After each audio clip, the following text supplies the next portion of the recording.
30년 이상 한 달에 평균 200에서 250km를 달립니다. 초, 중, 고대 동창들이라든지 비교를 해보면 배둘레도 차이가 있고 측정을 해보면 10년 내지 15년 정도의 육체적인 능력 차이가 있는 것으로 확인을 할 수가 있습니다. 러닝머신을 달린다면 천천히 걷다가 달리는 것은 시속 킬로당 7 내지 8km 정도 그런 정도를 하시거나 아니면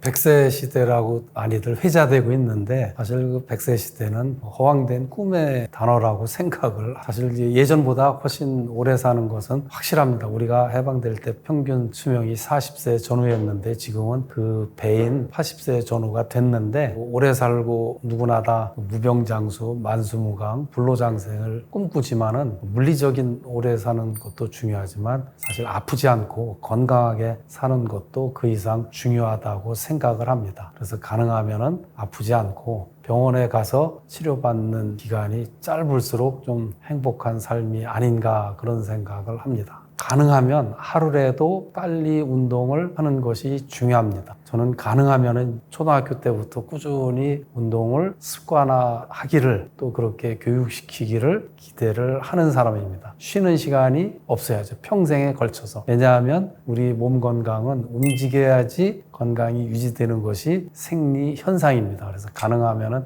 계속 하루라도 빨리 운동을 습관화하시기를 권장합니다. 필요성을 느껴서 아니면 어떤 계기가 있어서 운동을 해야겠구나라고 할 수는 있습니다. 그래서 그럴 경우에 운동하시기 전에 가능하면 건강검진을 전체적으로 받아보시기 바랍니다. 특히 40세 중반 이후에 운동을 하시는 분들은 뇌나 심장 등 내부 장기에 문제가 진행될 수가 있습니다. 그런 것들이 언제는 건강하다 자부를 하지만 그거는 본인의 생각이고 의료적인 부분에서 노화라든지 만성질환이든가 기타 사망 통계에서 1위를 달리고 있는 암이라든지 그런 것들이 진행되고 있는지를 사전에 알아보고 운동을 하기를 추천합니다. 움직이면은 우리 호흡, 코로 들어오는 숨과 폐, 심장, 근육, 관절, 뼈 등등이 계속 혈액의 이동에 의해서 따뜻한 상태로 활성화되면 우리 신체를 부정적으로 유도해 나가는 그런 원인들을 조금이라도 늦게 시작하거나 완화시키는 그런 기능을 합니다. 그렇기 때문에 운동을 하라고 권장을 하는 것이고요. 하지 않으면 그런 것들이 부정적으로 흘러갑니다. 특히 우리가 일상생활에서 그런 정신적인 압박감, 스트레스라 하는 것들, 트라우마라 하는 것들도 운동을 하게 되면 상당히 감소되거나 덜 느끼거나 잊게 되거나 하는 그런 부수적인 효과를 가져옵니다. 특히 맑은 날 밖에 나가서 이렇게 조금이라도 걸어보시면 스스로도 이렇게 상쾌한 그런 느낌을 경험을 하셨을 겁니다. 그래서 가능하면은 짧게라도 이렇게 하시는 것이 하지 않는 것보다는 훨씬 심신의 건강 나아가서 가족의 건강까지도 직결되는 것이기 때문에 반드시 하시기 바랍니다. 제가 일반적인 나이로 환갑을 넘었는데 저 같은 경우에는 20대부터 40년 이상 규칙적으로 했다라고 볼 수가 있는데 저희 운동하는 클럽과 그렇지 않은 집단들 초, 중, 고대 동창들이라든지 이렇게 비교를 해보면 외형적으로도 차이가 있고 요새 얘기하는 배둘레도 차이가 있고 측정을 해보면 10년 내지 15년 정도의 육체적인 능력 차이가 있는 것으로 확인을 할 수가 있습니다. 걷다 보면 달리게 되는데 걷기도 좋고 달리기도 굉장히 좋은 운동입니다. 다만 관절이라든지 심리적인 상태라든가 건강 정도에 따라서 달리기를 못할 수도 있는데 그런 분들은 걷기라도 꾸준히 하셔가지고 우리 몸이 항상 중력을 이겨서 걷거나 달릴 수 있게끔 각 다리의 근력도 키울 필요가 있고 걷거나 달리기를 하게 되면 허리도 꼿꼿해지고 배도 들어가게 되어 있습니다. 큰 차이는 사실은 달려서 심장과 폐를 조금 더 건강하게 만들 수는 있지만 달리기를 할 수가 없는 분들은 너무 강박관념을 갖지 않으셔도 됩니다. 다만 달리는 사람들이 관절 상태도 조금 더 좋고 또 근력도 향상되어 있고 근육량도 조금 더 좋은 것만은 확실합니다. 시니어의 연령의 정의가 조금씩은 다르지만 자기가 중년이다, 시니어다 생각하시는 분들은 자기 체력도 감안을 해야 되고 또 생활 환경, 생활 습관에 따라서 조금씩 차이는 있을 수 있습니다. 그런 운동을 함으로써 몸을 움직임으로써 얻을 수 있는 심장 혈관계 또 심리적인 건강 이런 것들을 늦추거나 막을 수 있는 아주 좋은 생활 습관입니다. 다만 그런 것들을 얼마큼 하느냐, 자기 체력이 얼마냐라는 것들은 개인의 판단이기 때문에 자기가 할 수 있을 정도만 하시면 좋겠습니다. 달리기나 걷기를 하기 전에 자기가 왜 하는지, 얼마큼 해야 되는지, 무엇 때문에 하는지를 생각을 하면 훨씬 더 규칙적으로 또 체계적으로 할 수 있을 겁니다. 제가 걷기나 달리기를 추천한다면 달리기로 진행하시면 조금 더 좋겠습니다. 달린다고 해서 경쟁적이거나 속도를 생각한다든지 거리를 생각하는 그런 것보다는 자기의 컨디션이 좋아진다라는 그런 정도의 속도나 거리를 하시는 걸 추천합니다.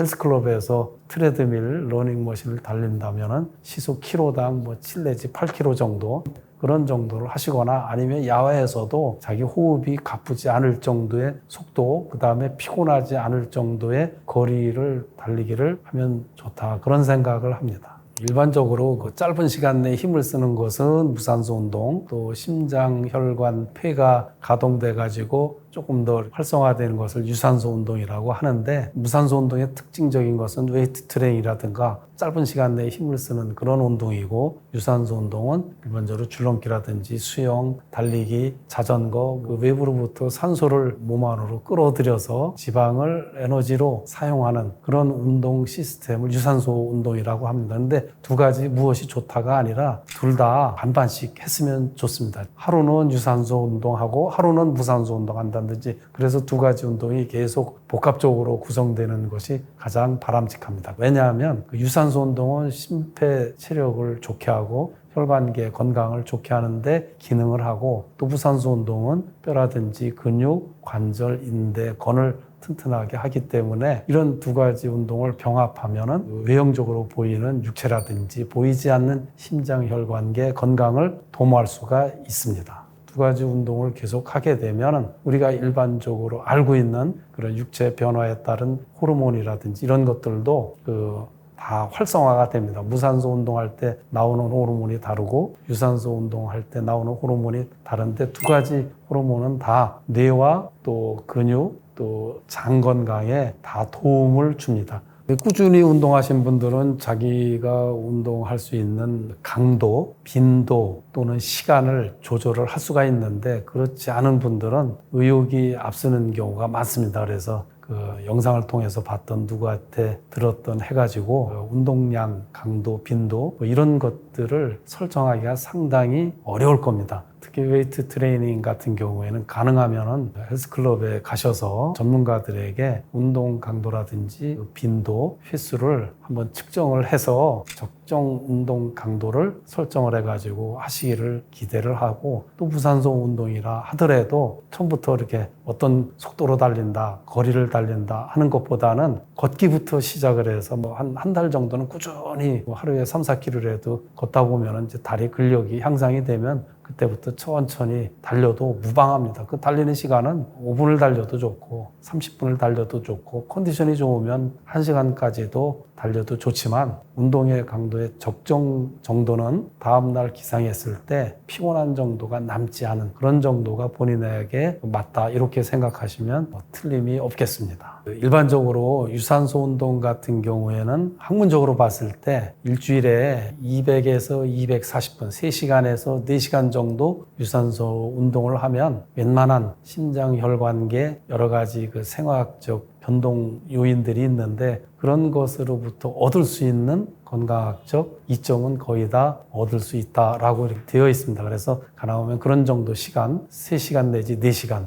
하루 쉬고 하루 하고 하루 쉬고 하루 운동하고 일주일에 3, 4회 하기를 기대를 합니다. 일반적으로 여러분들 많이 보시는 7330 운동이 있습니다. 7일은 일주일에 3번 정도 30분에서 1시간 정도 해서 7330 그 숫자를 잘 유념을 하셨다가 이행을 하시고, 웨이트 트레이닝은 나머지 시간에 그 시간이 끝났을 때 30분에서 1시간 정도 한다든가, 아니면 상체와 하체를 나눠서 하루는 상체, 하루는 하체를 한다든지 그렇게 해서 규칙적으로 하기를 권장을 합니다. 무릎이나 허리가 약하다, 아프다라는 것은 각자 주관적인 느낌일 수도 있는데 일반적으로 무릎이 약하다고 하시는 분들의 대부분은 사실은 약한 것이 아니라 그런 정신적인 압박감이 먼저가 아닌가 그런 생각을 합니다.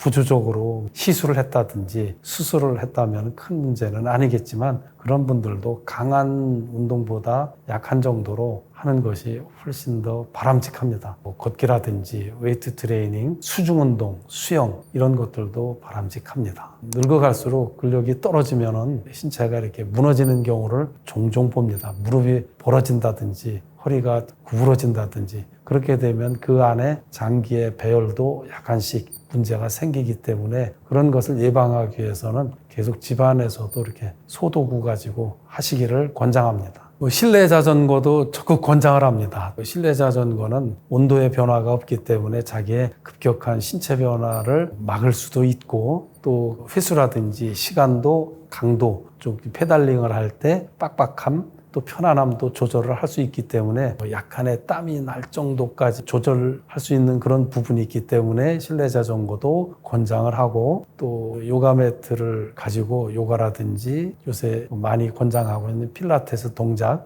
꼭 정확한 동작이 아니더라도 그 인대나 관절의 가동 범위를 넓힐 수 있고 근력을 유지할 수 있는 그런 운동을 권장을 합니다. 집안에서나 아니면 헬스클럽에서 달리기 기계, 트레드밀 러닝머신을 여러분들 많이들 하시고 계시는데 그 속도에 너무 구애되지 않았으면 좋습니다. 일반적으로 적당한 것은 천천히 걷다가 달리는 것은 시속 6 내지 8km 조금 단련이 되신 분들은 10km씩 달릴 수도 있는데 가능하면 10km까지 달리신 분들은 오랜 동안 단련이 되신 분들이고요. 그렇지 않은 분들은 6 내지 8km 정도 놓고 한 30분에서 1시간 정도 주 3에서 4회 많을 경우에는 5회 정도 하는 그 달리기를 권장을 합니다.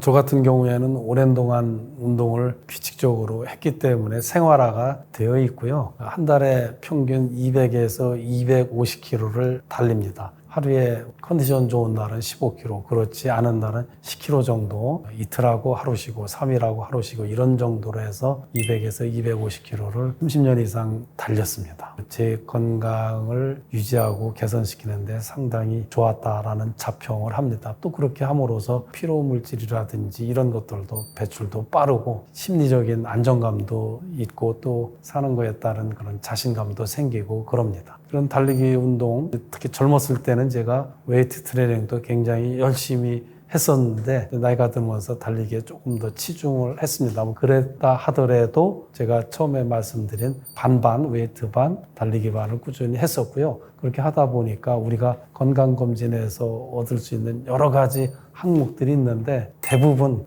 건강 정상 범위 안에 다 들어와 있는 것을 매년 확인할 수가 있습니다. 운동을 마치고 나면은 우리 몸 안에 그 대사의 피로물질들이 약간씩 있습니다. 그래서 마무리 운동, 빨리 걷기를 한다든지 또 맨손 체조를 통해서 그 대사 중에 있었던 우리가 일반적으로 얘기하는 젖산인데 젖산염 상태로 남아 있습니다. 혈액 안에 그런 것들이 빨리 해소되게끔 그 마무리 운동을 반드시 스트레칭 운동을 하시고 마사지도 할 수 있으면 5분 정도 하시고 또 뜨거운 물로 이렇게 샤워 정도 하시면 그런 그 피로 물질이 해소되고 중화되는데 상당히 그 도움을 줍니다. 그래서 운동 마치면 마무리 운동을 반드시 하시기를 추천합니다. 대부분 나이가 드시면서 등산 골프에 많이 진입을 하시는데 규칙적이든 비규칙적이든 하시는 것이 좋습니다. 첫째는 그런 운동을 함으로써 팔다리의 움직임, 즉 관절과 근육의 움직임 때문에 건강이 증진되는 건 당연하고요. 횟수에 관계없이 하시는 것 그 자체가 심리적으로도 안정감을 가져옵니다. 또한 그 심폐지구력 향상도 되고 등산이라든지 골프는 걷거나 또 그러기 때문에 하체 근력도 강화되고 또 그에 따른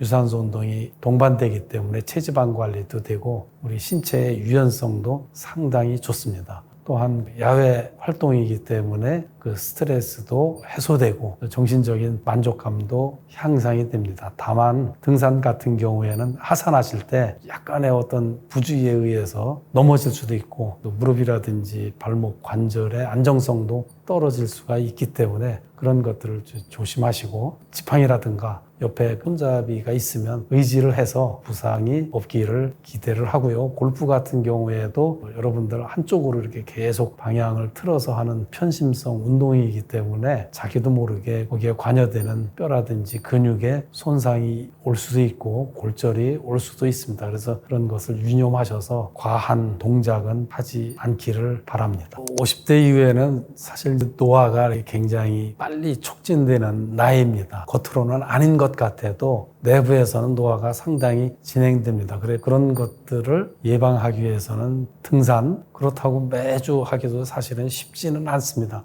횟수에 그렇게 제약을 받기 때문에 꾸준히 하시고 그다음에 트레킹, 빨리 걷기, 지자체에서 많이 권장하고 있는 파크 골프, 스크린 골프, 수영, 천천히 달리기, 실내 자전거, 요가나 필라테스 등등 그런 것들을 하고 그다음에 꾸준히 해오셨다고 그러면은 뭐 테니스나 배드민턴도 굉장히 좋은 운동입니다. 다만 배드민턴이나 테니스는 승부에 집착하시는 분들도 있고 그러다 보니까 그런 심리적 압박도 있고 또 급격한 방향 전환에 따른 관절의 손상도 올 수가 있기 때문에 그런 것들은 신경 쓰면서 하셨으면 합니다. 운동의 독이라고 한다면 첫째는 정신적인 독이 될 수가 있습니다. 뭐냐면은 반드시 해야 된다, 빠짐없이 해야 된다는 그런 강박관념으로 들어갈 수가 있는데 빠짐없이 한다, 규칙적으로 한다, 매일 한다 이런 것들은 사실 그 자체가 운동의 독입니다. 심리적인 독이라고 볼 수가 있는데 그런 것에 너무 이렇게 몰입되지 않았으면 하고요. 그 다음에 육체적으로 본다면은 웨이트 트레이닝 경우에 어느 정도 하다 보면은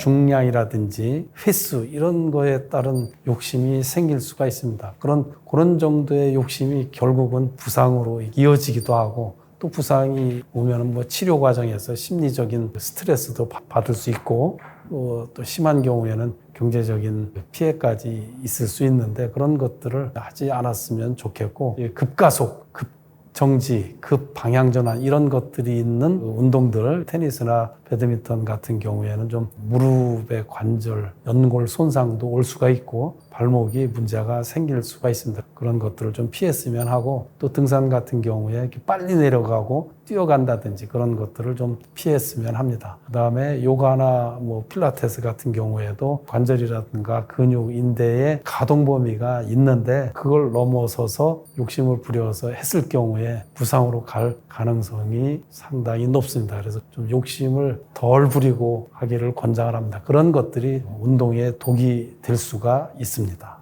건강하게 무병장수 또 불로장생 만수무강 하려면은 첫째는 뭐 제가 볼 때는 마음가짐이라고 생각합니다. 내가 어떻게 살아왔으며 어떻게 살고 또 어떻게 살아갈 것인가 이런 것들을 잘 정리를 하고 그래서 가족과 이렇게 화합을 하고 또 식생활도 건전하게 약간 적은 듯이 새끼 정상적으로 하시고 또한 달고 맵고 짠 음식을 멀리하고 그런 정도만 해도 충분히 건강을 유지할 수가 있습니다. 또 운동 중에도 무산소, 유산소를 병행을 하시기를 권장을 합니다. 또한 중요한 것은 우리가 하루의 피로를 풀 수 있는 자는 시간, 가능하면 빠른 시간에 자기를 권장을 합니다. 우리가 이론적으로 보면 밤 10시에서 12시 사이에 우리 컨디션을 좋게 하는 하루의 피로 물질을 해소하는 뇌에서 성장 호르몬이 분비가 왕성하게 일어나는데 그래서 그 시간 이전에 일찍 잠자리에 드시는 것이 다음날 건강에도 좋고 식욕도 향상시킬 수가 있고 그런데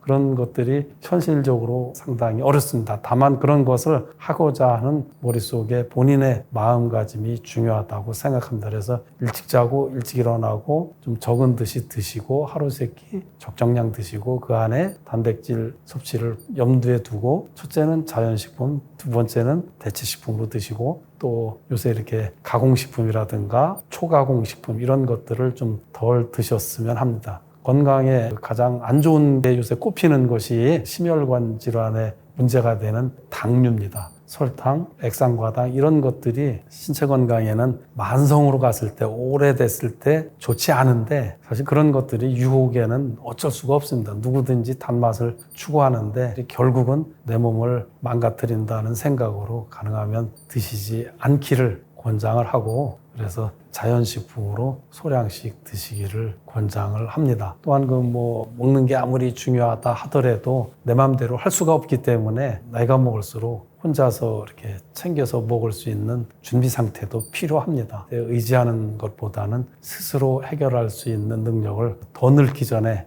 이렇게 몸에 배게끔 하는 것도 중요합니다.